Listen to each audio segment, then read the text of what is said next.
The Florida Panthers get a huge win over their cross-state rival Tampa Bay Lightning on Monday night in their first game since the All-Star break. On today's show, we're going to talk about the dominance that was the second line, all on today's edition of the Locked On Florida Panthers podcast.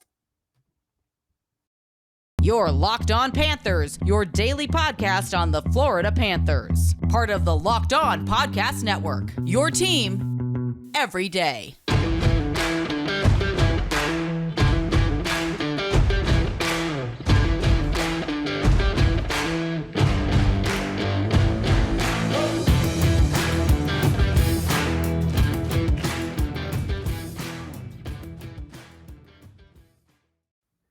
And welcome into this Tuesday, February 7th edition of the Locked On Florida Panthers podcast, part of the Locked On Podcast Network, where it's your team every day. Thank you for making the Locked On Florida Panthers podcast your first listen of the day. I'm Armando Velez, and you can follow me on Twitter at MondoMan12. Follow the show account on Twitter at LO_FLA Panthers. Make sure to subscribe to the show on whichever podcast app you listen to, and on YouTube. We are just a few subscribers away from 200, and we just did a giveaway last week for the game against the Tampa Bay Lightning that happened on Monday night, and thought a little bit about our winner, Zachary Zaitseck, who got to witness a 7-1 victory for the Florida Panthers over the Tampa Bay Lightning. So make sure to subscribe to that YouTube channel and for your chance to possibly win some free tickets in the future for a future Panthers game. And this episode is brought to you by FanDuel. FanDuel is the official sportsbook partner of Locked On. Make every moment more. Visit FanDuel.com/LockedOn today to get started. So, man, couldn't have asked for a better night on Monday night for the Cats. And let's rewind a little bit even before about how big that win was against the Boston Bruins.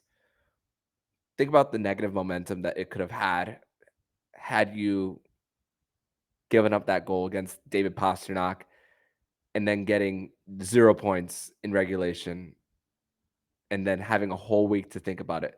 But instead, they had that whole week to just look back at that win and just create that positive momentum. And of course, everything that happened with the All-Star game being in our neck of the woods, Matthew Tkachuk winning All-Star game MVP, even though it's a meaningless game, and the energy that was just created from the jump of this game against the Tampa Bay Lightning. And listen, the Florida Panthers took advantage really early on of the Tampa Bay Lightning not having Anthony Cirelli for the first 10 minutes of the first period. Maybe it was an equipment issue, but he comes in like 10 minutes into the first period for the Lightning. And listen, even before Alexander Barkov got hurt in this game, which we'll talk a little bit about later, that top line of Barkov, Lundell, and Reinhart really set the tone early.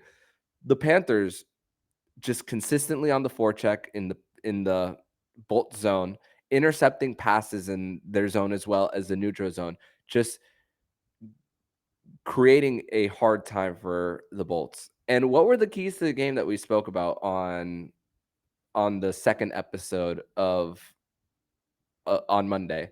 We had two episodes, one that was posted 3 hours right before puck drop.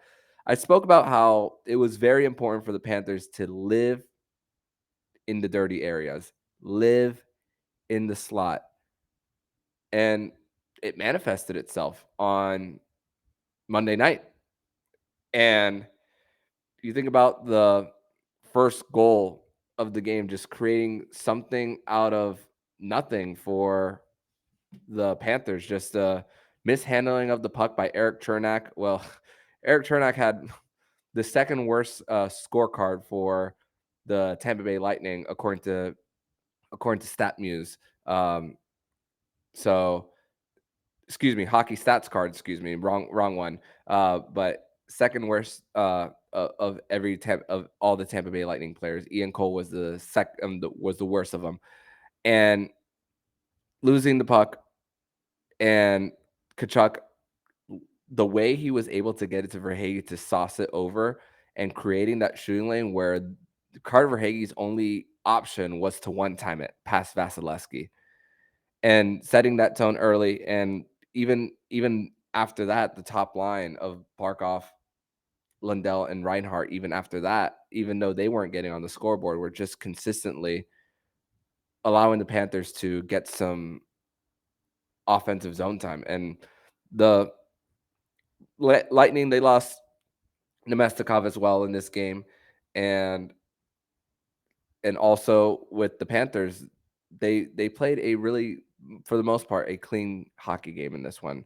We spoke about how important it was to not go to the box, and the penalty kill has just been what it's been the worst part of the Panthers this season, and it's not really so much of the goaltending, even though, because they've had stretches of great performances here and there. But it was Bobrovsky's first game back too since January 19th. You're talking 2-3 weeks in that, and setting the tone early. Stops a partial breakaway on Ross Colton, and then stops one later on Ross Colton as he was like within 10 feet, and then a breakaway by Steven Stamkos as the Panthers were trying to close in on a gap. The puck deflects, and then Stamkos goes by himself, and then Bobrovsky closes up the 5-hole. If I remember correctly, that chance by Stamkos was in period number 2. But 1-0 Florida. Game was still in doubt in this one, and the Barkov, Rhino, Lundell line was an 8-1 Corsi 4 percentage, and just dominating and tilting the ice in the Panthers' direction. And I mean, coming out as well with the 2-on-1 that turned into a 3-on-1 with Sasha Barkov trailing, and then just early on in that second period, when it could easily have been 1-1, from Matthew Tkachuk, just a force to be reckoned with from behind the net, and Ian Cole and Nikita Kucherov go behind the net to try to intercept the puck from Matthew Tkachuk. It's crazy because that happened to the Panthers in Game 2 last year in the postseason, and then it happens this year in this matchup with Sam Bennett right in front with 0 white jerseys around. He could have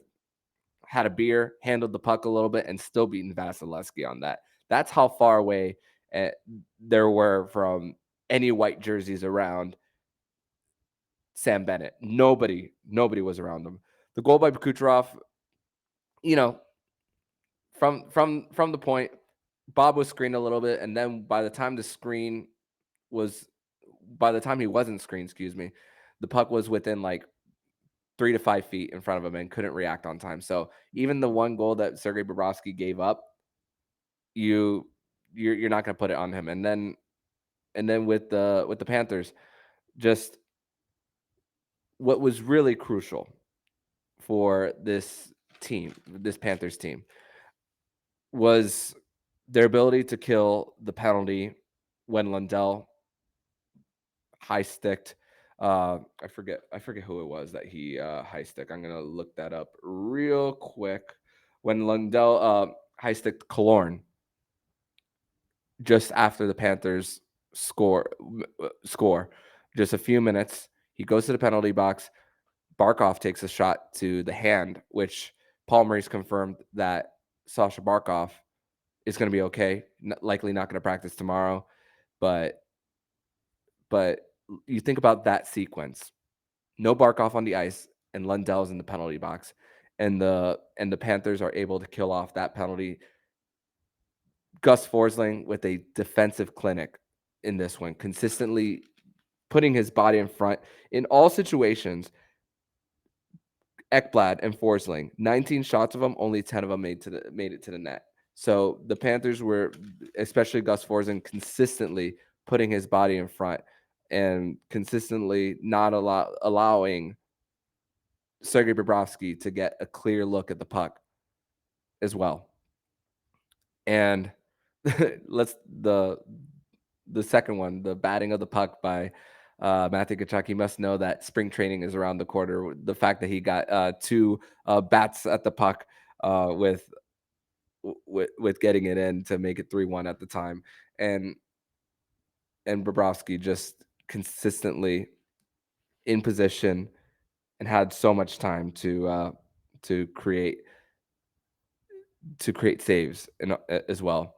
But we're going to transition over to segment number 2, where we're going to talk about the final period of the game, what this win means for the Cats, and how important it is to set the tone for the last 30 games of the season. But first, we're going to tell you all about FanDuel. And FanDuel is the official sportsbook partner of the Locked On Podcast Network. And they're also the number one sportsbook in America. And if you're new to FanDuel, that's even better. They have so many great features that make betting on sports fun and easy. Download FanDuel now so you can get Super Bowl 57 with a no sweat first bet. You'll get up to $3,000 back in bonus bets on if your first bet doesn't win. FanDuel lets you bet on everything from the money line, point spreads, to who will score a touchdown. FanDuel Sportsbook app is safe and easy to use. Best of all, you get paid on your winnings instantly. So join FanDuel.com/lockedon to claim your first no sweat first bet on Super Bowl 57. That's FanDuel.com/lockedon. Make every moment more with FanDuel, the official sportsbook partner of the Locked On Podcast Network. Second segment here on this Tuesday, February 7th edition of the Locked On Florida Panthers podcast. And I want to read something real quick to you. The Verhaeghe-Bennett-Tkachuk line at 5-on-5, and 18 Corsi for to 8 Corsi against.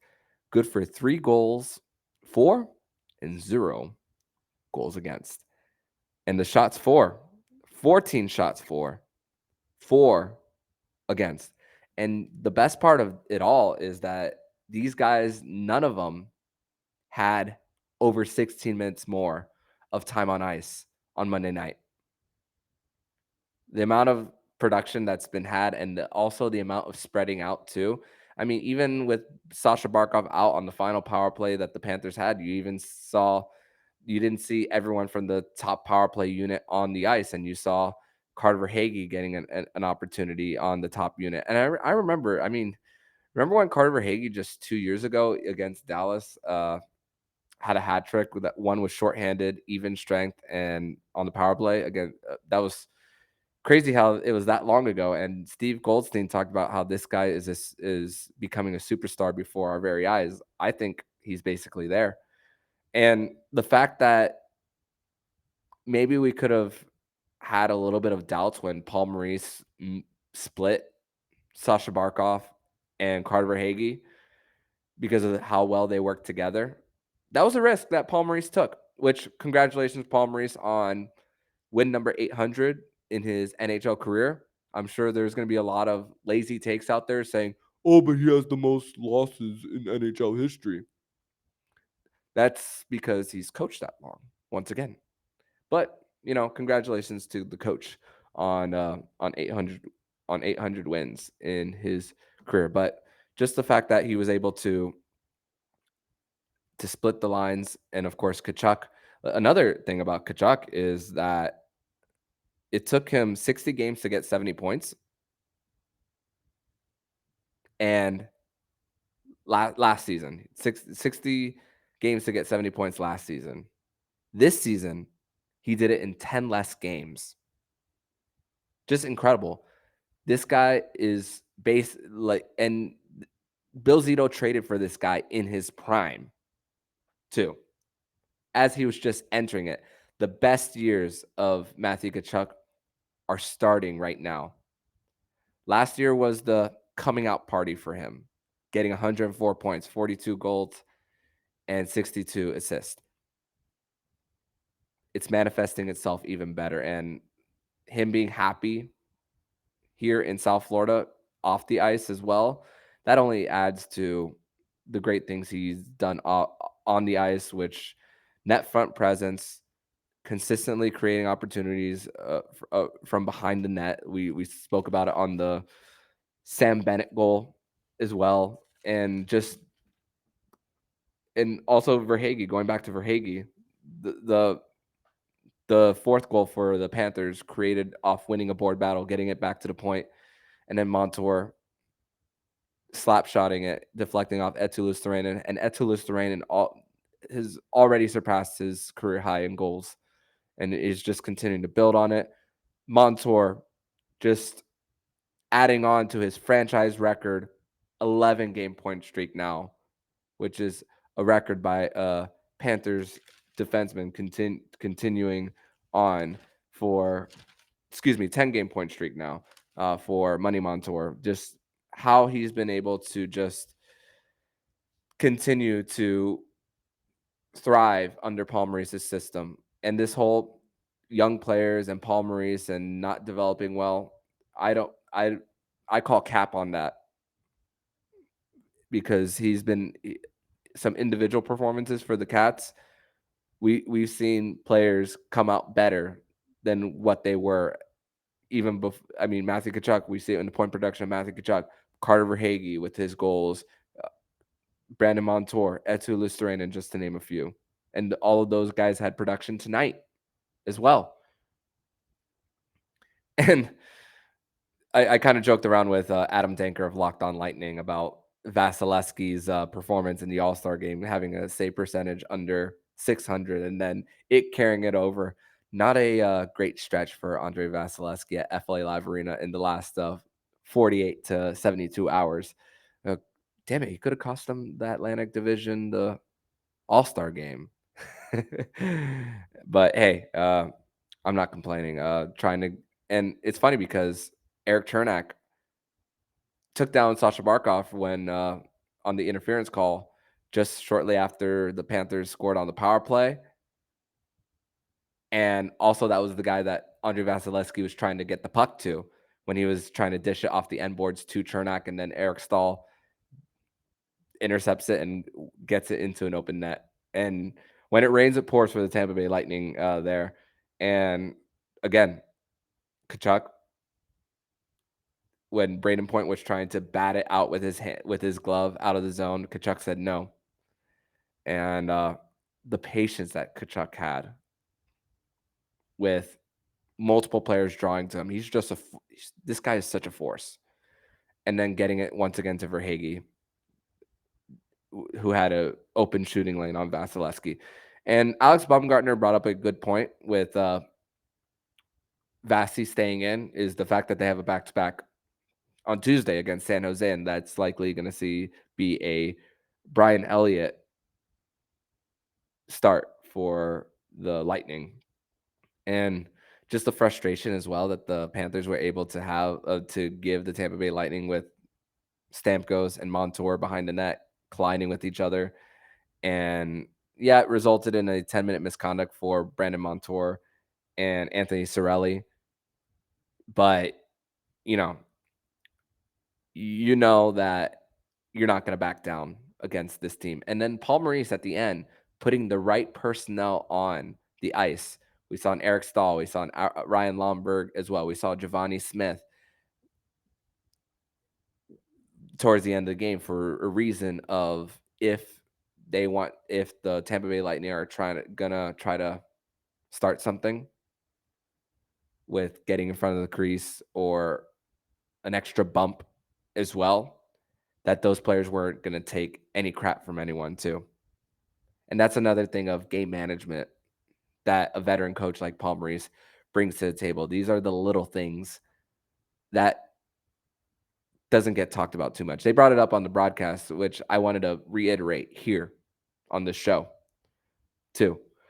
But just an overall great night for this team coming off the All-Star break. And that game, even prior, was just so damn important. And they added to the power play towards the end, which Sam Bennett, just with Matthew Tkachuk just camping out right in front of the net, gets a pass and Matthew Tkachuk deflects it in. and just continuously to pour it on. And the last time the Panthers beat the Lightning, it was a 9-3 final score just on December 30th of last year.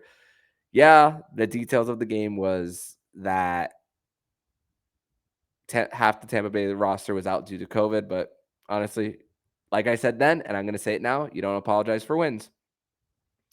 And you think about what's happened since with the home game before the playoffs where Tampa Bay won 8-4, and then it was just basically fight night at FLA Live Arena that night.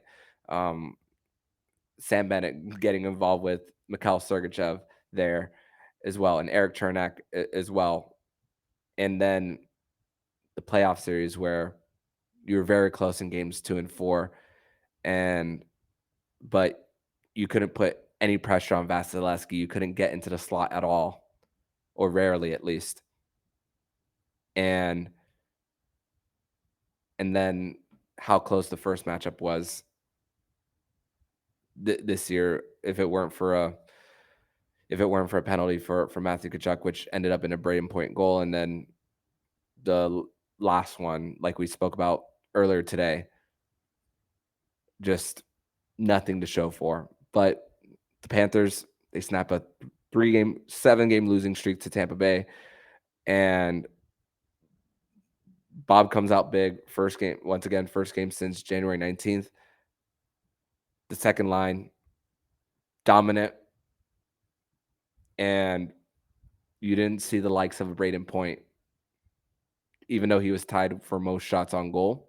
You didn't see him consistently, easily skating through the slot and getting quality shots on Sergei Bobrovsky.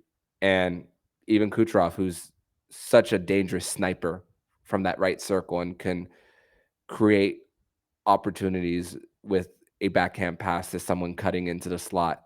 He was contained as well, even though he scored a goal. Stamkos was contained. Victor Hedman, he's not having your Norris caliber season, but that's still a force, and the Panthers were able to stop him as well.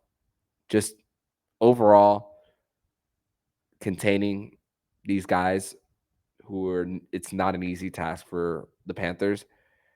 It's a great positive momentum shift that the Panthers have heading into Thursday, and they have 2 days off. We're going to discuss the approach for the Panthers, how everything is looking for these next 2 days, right before Erik Karlsson and the San Jose Sharks come to town. We're going to discuss this next on the Locked On Florida Panthers podcast.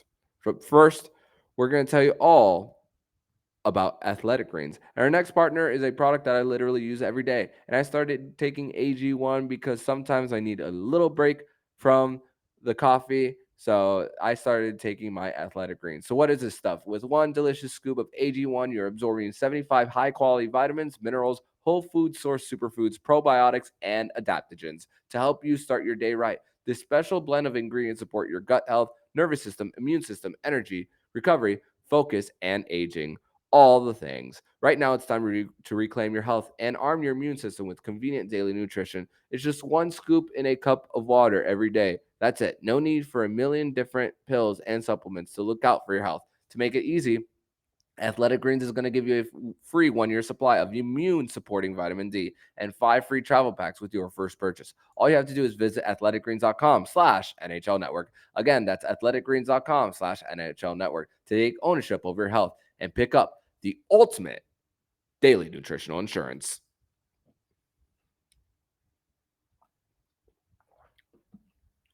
Back on this third and final segment here on the Locked On Florida Panthers podcast, where the Florida Panthers defeat the Tampa Bay Lightning by a final score of 7-1 at FLA Live Arena.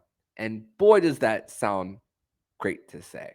That's so great to say, to utter those words.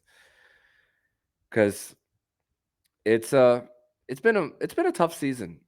It's been also a tough season for me covering this team and consistently trying to say everything's going to be okay. Just trust the process.